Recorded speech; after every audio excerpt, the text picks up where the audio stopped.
Hey guys, got my boy Sai with me. Sai. What's and up? Today we're going to be ranking the Yonko by strength. Not as easy as you would think, and you're going to see that as the video goes on. So let's start with number 6. And I say 6 because we're going off all of the Yonkos that have been known so far. So that's going to be 6. So at number 6, who do you have, Sai? I feel like it can only be one person. The weakest Yonko. Yeah. Whatever. I feel like it can only be one person, and it's Buggy, right? As much as we love Buggy, he is by strength the weakest. I mean, I still like the theories that, oh, Buggy's gonna awaken and it's gonna be absolutely broken like Luffy, right? Oh, he has a stupid devil fruit, but it's gonna be a god fruit. I like that theory a lot, but I just don't see it right now. And of course, everything we've seen from Buggy, he's like mid-town level, right? Which I guess is a weird way to power scale it, but he's not super strong. No. However, I kind of put an asterisk next to Buggy on my list because I think Buggy should be represented as Mihawk. Because that's...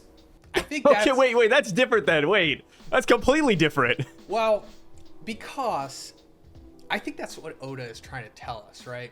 That Mihawk is like the real Yonko. But he doesn't want to have that title. But he is the reason why the Cross Guild is like a Yonko crew. Other than like the false hype on Buggy. Plus, Mihawk's bounty is higher than Luffy's. Yeah. I see it like this, right? If you want to go down this route, yeah, Buggy, Crocodile, and Mihawk, they're all considered one person, right? We got the strength of Mihawk, the brain of Crocodile, and the infamy of Buggy. If we combine them all, then I'd have them at like number 4. But if it's just Buggy, number 6. Yeah, just Buggy, number 6 for sure. But I think it's just kind of cheating. Yeah. Myself, at least. Saying that Buggy is like a solo entity. I'm not even counting Crocodile since he's essentially just like a Yonko commander. But Mihawk, I think, is what Buggy's strength should represent. So, I mean, you wouldn't even have to think of it as like literally Mihawk, just his power. You know what I mean? So, yeah. Where is he? You don't have to like make it official on your list, but let's just say we are saying that it is Mihawk here. Where would you put him? Like 4th, you said? That's such a hard one. Like, I know I'm like middling the line here, but when it comes to Shanks and Mihawk, I do consider them as equals. So I'd have Mihawk at like tied for number 2, because Shanks is my number 2 option. Oh. Yeah, Shanks isn't number 1. Sorry, guys. I apologize. Shanks is not my number 1 Yonko. For this one. See you in the next week. Yes. see you next week. Goodbye. Okay, so, interesting. Number 5. Who do you got at number 5, right after Buggy, with the asterisk? My number 6 was Big Mom. Oh, okay. I had her as the weakest Yonko. Besides Buggy. But, you know, I think that Big Mom... I don't know what happened to her. She was like such a beast, and then she got beat by beat by Kid in Law. And technically, you know, I will, you know, go to bat for Big Mom a little bit. She didn't technically lose traditionally because she got ringed out, right? It's like you're playing Smash Brothers and you knock them off the arena. Like Big Mom got knocked off of Onigashima. She got hit into a volcano. You saw like the explosion and everything. Like if they were fighting on land and like you couldn't just get rid of Big Mom like that, I feel like she would have still been fighting a little bit more. Would she have won? I don't know at that point, but yeah, I mean, Big Mom, I also have at number 5, like the next list. So I agree with you. Big Mom is like the weaker Yonko, but it's not like a bad thing per se. Like you're the weakest among the strongest, right? You're the weakest. It's like a good title to have. Yeah, exactly. Yeah, exactly. And also there was like that bomb that was... Oh yeah, the bomb subplot. Like there's a lot of weird things that worked against Big Mom. And I remember even on the rooftop, one of the main things they wanted to do was knock Big Mom off of Onigashima. Like that was the prerogative at the beginning of the fight, and that was the prerogative at the end of the fight. It was just like, hey, let's just take Big Mom and push her off a cliff. Let's just get rid of her, man. Yeah, we saw how well that worked for Kaido. Let's try it on her. Yeah, just knock him off, man. Saw... Let gravity do it. Yeah, kids saw Kaido. Yeah. Fall from the sky. Yeah. But Kaido didn't take any damage, though. No. I would argue that Kaido like fell from a sky island and he got stronger or something. Just something stupid, like a Super Saiyan Zenkai boost, you know? Yeah, if anyone were to get it, it would be him at this point, and Luffy, of course. Yeah. But speaking of Kaido, that's my number 5. Yeah, that's my next one. I got Kaido as well. People aren't going to be super happy with having, because we have Luffy over Kaido, right? People aren't going to be exactly too stoked about that one because, it becomes the argument of, oh, Luffy needed the scabbards. He needed the worst generation to help fight Kaido. Luffy had to eat food and come back. Like, yeah, I agree. Luffy had a lot of reasons why he won that battle. If it was a pure 1v1, Luffy lost. But my take is that as time goes on and as Luffy wins these battles, he gets stronger. Like the Luffy of today, the Luffy of Elbaf, stronger than he was in Wano. So that's why I have Luffy higher than Kaido. Yeah, like, back then Luffy, 1v1, in a room, Kaido would have beat the brakes off this guy. He's actually done it multiple times. But Luffy on Egghead Island, Luffy on Elbaf, it's not the same Luffy on Wano. So I do hold him higher than Kaido at this point. Yeah, for sure. I think Luffy in Gear 5 honestly wasn't even really pushed that hard by Kaido. Like, I feel like he had a lot more to give. And he kind of just took Kaido out with that badgering gun. Like, I feel like Frieza gave Super Saiyan Goku more of a challenge than Kaido did to Gear 5 Luffy. That's a rough one. I agree, but it's hard to tell because in Gear 5, you can't really gauge how much damage Luffy takes, right? He takes multiple Conqueror's Haki hits. He gets hit with Ragnarok. And Luffy's just smiling and laughing and bouncing around. So it's hard to tell if Luffy's like, feeling that damage really badly, right? Because in base form, like, oh my God, Luffy's bleeding. He's huffing and puffing, barely standing. But in Gear 5th, he's just laughing. So that's why it's also hard to tell like where that HP bar is. And I feel like it'd be really demoralizing. Like, imagine you're fighting somebody on the street and this guy's just laughing every time you hit him. Like, my God, I'd be like, okay, I'm just gonna leave this battle. It's not worth fighting this homeless guy in New York. Exactly, because when I was saying that, I was thinking of the panel where he's getting hit with the Kanabo, but like the spikes are like sticking out of his head, and he's making like that. Yeah. Face. It's like, what does that mean? Is he hurt there, or is he just taking it?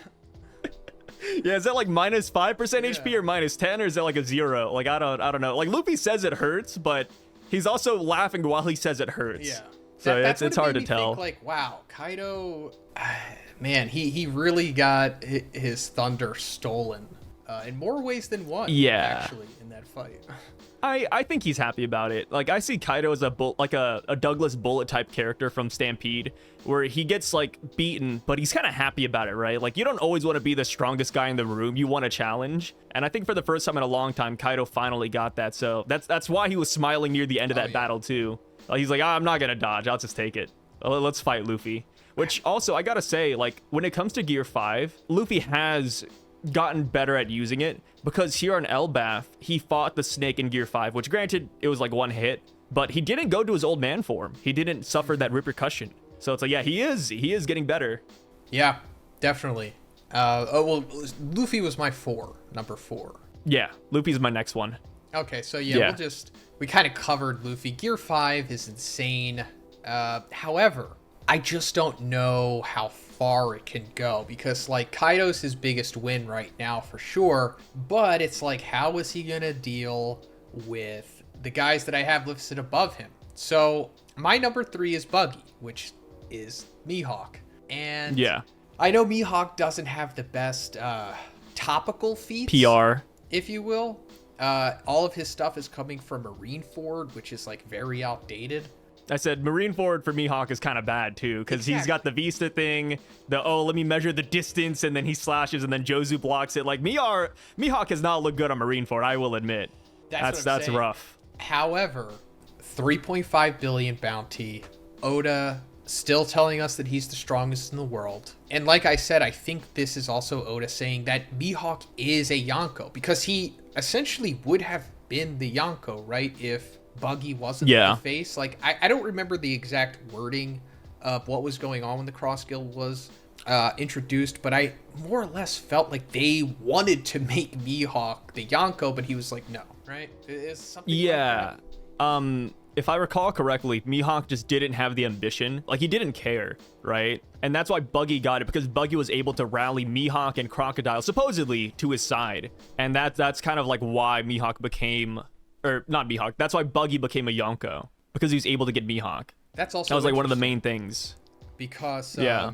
I mean, we'll talk about this in another video for sure once I gather enough info, but there's always the chance that Buggy is a D or something, and he has like that same charismatic gravity that Luffy has, which Mihawk himself famously points out during Marineford. So it seems like maybe that could be like he's a victim of it himself to Buggy, like the thing that we saw in Luffy, it's happening to him with Buggy possibly, but also him being the rival of Shanks, and we know how Shanks is like God essentially, so it's like he has to be I stronger put a than lot of Luffy weight on that right now. Like right at this moment in time, like if Mihawk came to Elbaf, it would be really hard for Luffy to fight against him, in my opinion. I feel like a reason why as well. Granted, like you said, we have no real Mihawk feats.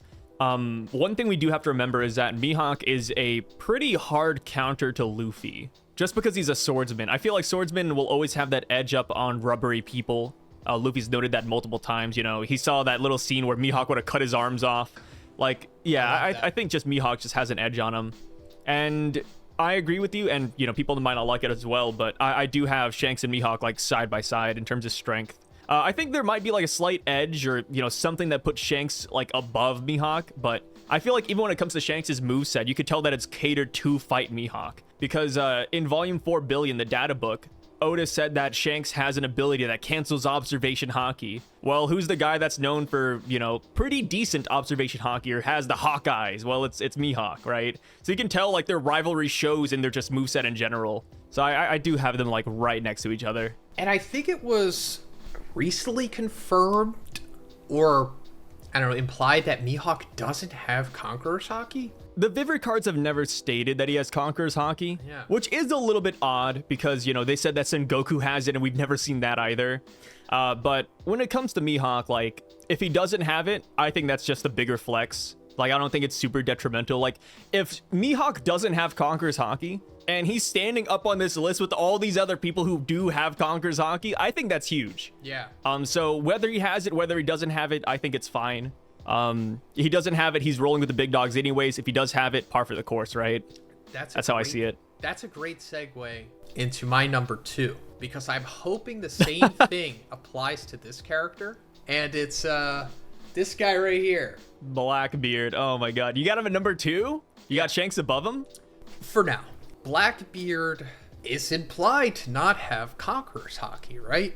Yeah, again, another character with no Conqueror's haki on the Vivri cards. Yeah. So if he doesn't as of this have moment, it, and he's such a beast, that would be so cool, because while the Conqueror haki is awesome, and I love the way that Shanks does it, and Roger, it's some of my favorite stuff, I don't want everybody to have that, because then it's just going to be big red lightning battle, whoever has the more red lightning. So I would like it if there are some people who are just savages without having that. Granted, there are other aspects of Conqueror's haki that are really cool, like Future Sight and whatever Shanks is doing, like the Wi-Fi stuff. And then the other things, maybe even what Mihawk did to Luffy could have been something, or if that was just Luffy's Future Sight, proto-Future Sight. But back to Blackbeard. I don't think he's number 1 right now because feats. And we've talked about this before. We never see him finish a fight, and it's on purpose. Yeah, I mean, like during the Ace fight, right? We see Ace use Entei, and then Blackbeard goes at him, and then we don't see the aftermath. We know what happens, like Ace loses, but we don't see that clash. And then, like you said, Blackbeard versus Law, we don't see the ending of that fight either. We have Shanks versus Blackbeard, where Shanks gets scarred. We never see that battle. And then we see the Whitebeard fight, but granted, like, Blackbeard also throws up the cloth after he dies, and his crew kind of killed him for him. But yeah, like, Blackbeard is a really interesting fighter, because we just don't see how things really happen.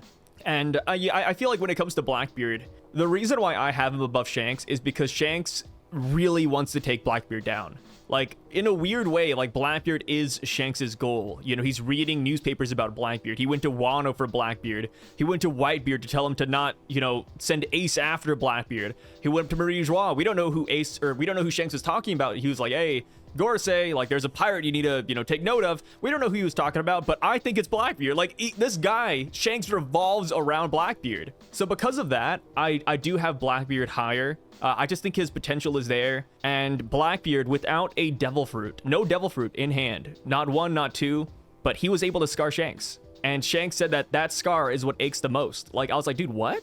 Like, Blackbeard with no devil fruit was able to scar Shanks. And people say, I don't know why people brought this up. Like, they literally say it's not the case, but Shanks says that Blackbeard did not catch him off guard. He says he was taking the fight seriously, and Blackbeard still scarred him. And people to this very day say, oh, you know, Blackbeard's a dirty fighter. You know, he maybe threw dirt in his eye and then scratched him. Or maybe Blackbeard was going to surrender, then he hit Shanks. Like, no. Shanks literally says in that chapter that he was focused. He was locked in, and he still got scarred. So I think there's something about Blackbeard that we just have not seen yet. Whether it's another personality. I know people like bring up the Roxy Zebek thing. Whether it's like a Hakuba thing where it's like, oh, like, you know, he goes to sleep and then all of a sudden he gets super strong. Like, I think Blackbeard has something like that we have not seen yet. And then I think the ceiling is high for Blackbeard too, right? He has 2 devil fruits. 1 awakening is crazy. 2 awakenings is insane. And if he gets a 3rd devil fruit, which people are theorizing, right? Because he has 3 skulls. That's 3 has been like his motif the entire time. Like, if he gets that 3rd devil fruit, my God, Blackbeard's going to be insane. Oh, it's not focused, but his, oh, is that his Jolly Roger? Yeah. His 3 skull. Yeah, his triple skulls, man. Like, people have been theorizing it. He has a Logia, he has a Paramecia. All he needs now is a Zoan. If Blackbeard gets a Zoan devil fruit of note, my God. Yeah, this guy's unstoppable. That's also another fun theory. You're talking about how he scarred Shanks. So I think it would be amazing if that was a misdirect, because in that flashback of when Blackbeard was with Whitebeard's crew, he has like that Vega thing. Yeah. So it's like, oh, naturally that's what he used to scar Shanks. But what if it wasn't? What if Blackbeard had his devil fruit already secretly, and then he went into that form and scratched Shanks or something? Or yeah, like a beast claw. That, I do like the theory you said about him being a possible parallel to Hakuba. That would be really cool. That could settle the multiple personality theory at the same time. And it would also be a really cool way that Oda showed us that this was even a thing in the first place. Because obviously Hakuba is like 5 times as strong as Cavendish. So if the same thing happened to Blackbeard, if someone was like 2 times as strong as Blackbeard, yeah, they're beating Shanks probably. Yeah, and, you know, since we're talking about Hakuba, a weird thing about Blackbeard, too, is that it is stated that Blackbeard does not sleep. Blackbeard doesn't sleep at all. And Hakuba only comes out when Cavendish sleeps. So there's something weird, like maybe Blackbeard is trying to stave off the demon, right? That's why he doesn't want to sleep. He's like, okay, if I fall asleep, I'm going to change sides, like, for a second. Like, I think it's going to be something like that. And then as far as Blackbeard getting that 3rd devil fruit or getting multiple devil fruits, one fun fact that I like to bring up every now and then is that in Blackbeard's concept art that Oda released in, I think it's Data Book Green in Japanese, but Blackbeard's name, his original name was Everything D Teach. It wasn't Marshall D Teach. So, Everything yeah, like Blackbeard, yeah. And I know that it sounds stupid, right? Like a guy named Everything. Like, imagine calling Blackbeard Everything. But I think that might have been like a hint that Blackbeard would get every power or every devil fruit or something of the sort. Because Blackbeard could. I mean, with the Yami Yami no Mi, he does suck in those abilities. So who's to say that when he awakens, he doesn't get some stupid ability that allows him to take everything? So that's really interesting that you say that, because one of my favorite theorists, YouTuber theorist, this Japanese guy, Yudoron, brought him up many times. He theorized this too, I think like 2 or 3 years ago, that Blackbeard's ultimate fate could not just be 3 devil fruits, but he could just have unlimited. I forget the exact theory. It's hard to like understand Yudoron's videos because he's speaking Japanese and you have to read like the subtitles, but it's very interesting that you say that, because I'm on board with it for sure. And it makes sense that with the everything thing, and then like what I still don't understand what's going on with his darkness Logia, why it shuts down devil fruits, but that's like a discussion for a whole other time. But it's not even like a Logia, man. Like, he doesn't turn into darkness. That's the thing.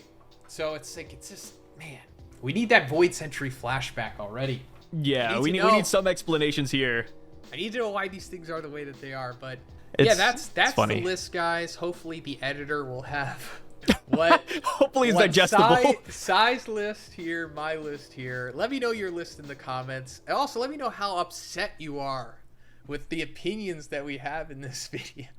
Yeah, to be fair, I feel like we played it pretty safe, but I can see people getting a little bit upset about it. But to be fair, I think everybody's list is generally the same, with like one or two exceptions. Oh, we all have common ground. Yeah, Shanks or Blackbeard, I think number 1 and number 2, interchangeable for sure.